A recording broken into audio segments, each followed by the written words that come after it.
89% మంది అంట వీళ్ళు రాసిన లెక్క. 89% మంది మళ్ళీ ఇదే పరిపాలన కొనసాగాలి, లేదంటే అమరావతి ఆగిపోద్దని ఆలోచన చేస్తున్నారు అని ఉండొచ్చు.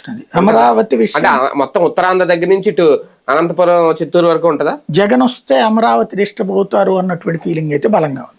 అమరావతి ప్రాంత ప్రజలకే కదా సార్, వీళ్ళందరికీ ఇప్పుడు ఉత్తరాంధ్రకు లేదంటే మా గోదావరి జిల్లాకి ఇక్కడ ఏం సంబంధం ఉంటది? అంటే రాజధాని అని కదా, అమరావతి అనే ఊరు గురించి కదా. అవును, అదే రాజధానిని డిస్టర్బ్ చేస్తాడు జగన్ వస్తే. ఎందుకంటే రీసెంట్ స్టేట్మెంట్ల వల్ల ఏదైతే మావిగన్ అంట వరకు బానే ఉంది. పరిపాలన మారుస్తాను అనకూడదు. దాంట్లో విజయవాడ, గుంటూరు, మచిలీపట్నం కలుపుతానంటలో తప్పు లేదు.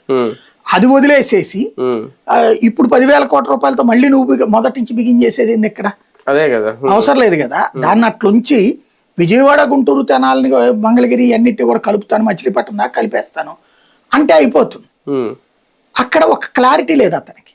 తను చెప్పే దాంట్లో క్లారిటీ లేదు. ఒకటి, విజయవాడ, గుంటూరు, మచిలీపట్నం కలపడాన్ని నేను సమర్థిస్తా, కానీ మళ్ళీ అక్కడ తీసేసి ఇక్కడ సెక్రటరియట్లు కడతానంటే పనికి మాల పని. అక్కడది అట్లాగే ఉంచి పరిపాలన విస్తరణ జరగాలి, అభివృద్ధి జరగాలి.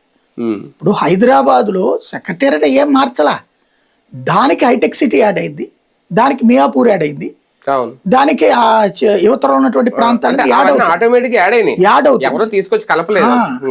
ఇప్పుడు కలుపుకొచ్చారు కదా, హైదరాబాద్ లో జిహెచ్ఎంసీ లో కలిపారు. అది టెక్నికల్ గా కలిపారు. నేను అనేది డెవలప్మెంట్ పరంగా ఎక్స్టెన్షన్ అనేది ఆటోమేటిక్ గా అది ఇక్కడ కూడా అట్లా చేస్తానని చెప్పాలి, అంతేగా.